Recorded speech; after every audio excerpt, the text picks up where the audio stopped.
What's up? Welcome back to Nowstalgia. Dave here with a review of Dream Scenario, the new absurdist black comedy film from A24 starring Nicolas Cage. This film directed by Christopher Borgli. Not something I had much anticipation for coming into the year, but honestly one of the best absurdist comedies I've seen in quite a long time, and really continues the strong return to form we've gotten from Nicolas Cage over the past few years, between Pig and The Unbearable Weight of Massive Talent, and now Dream Scenario.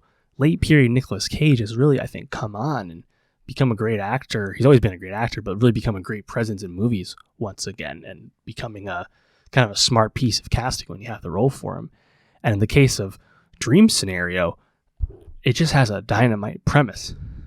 Cage plays Paul Matthews, a tenured professor at a college who begins appearing in people's dreams, and the number of people's dreams he appears in begins to exponentially rise, and there's no explanation or reason why he's appearing in their dreams, but he just starts appearing in all kinds of people's dreams, really just kind of doing nothing, usually just kind of on the side, watching, walking by, doing something innocuous, kind of uninvolved.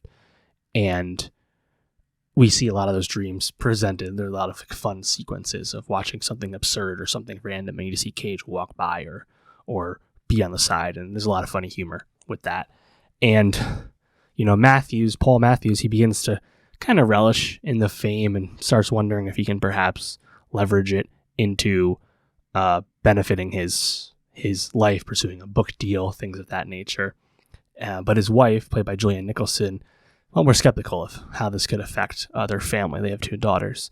And things begin to turn in the movie as the dreams that people begin to have, they stop featuring Paul in innocuous roles and start featuring Paul in a more menacing light, sometimes committing grievous acts of violence of all shades. And Paul begins to become outcast by society due to the way he makes people feel, even though all of this is just things that are occurring in people's dreams and not anything Paul has actually done in reality.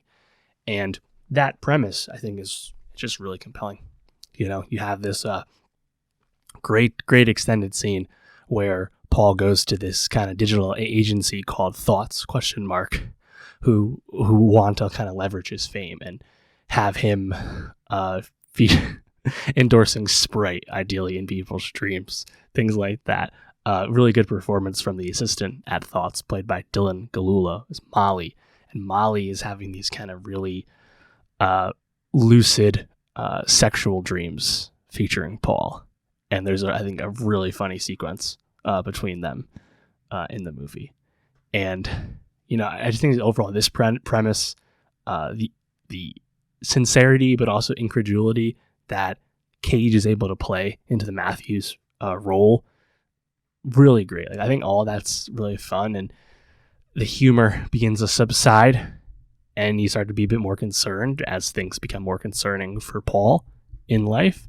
I think that's where the movie might potentially stumble for some people, where it kind of becomes like a parable or a stand-in for cancel culture and just the way people can exist in society, and Paul adamant that he has not done anything wrong, but yet he is being criticized and punished for it in one way or another, with people not wanting to be around him and telling him to stay away and things like that. And I just don't know if there's enough comment to it, even if it's a fun approximation of such.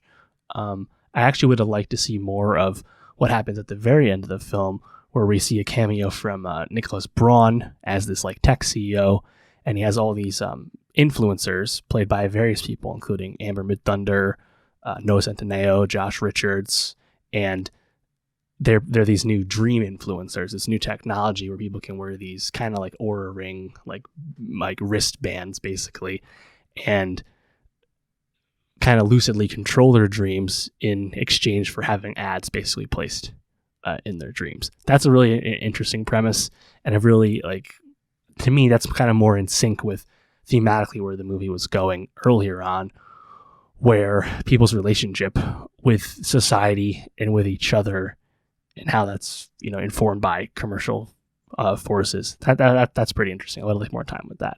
I think the very ending scene, is pretty nice between Paul and Julianne Nicholson's character.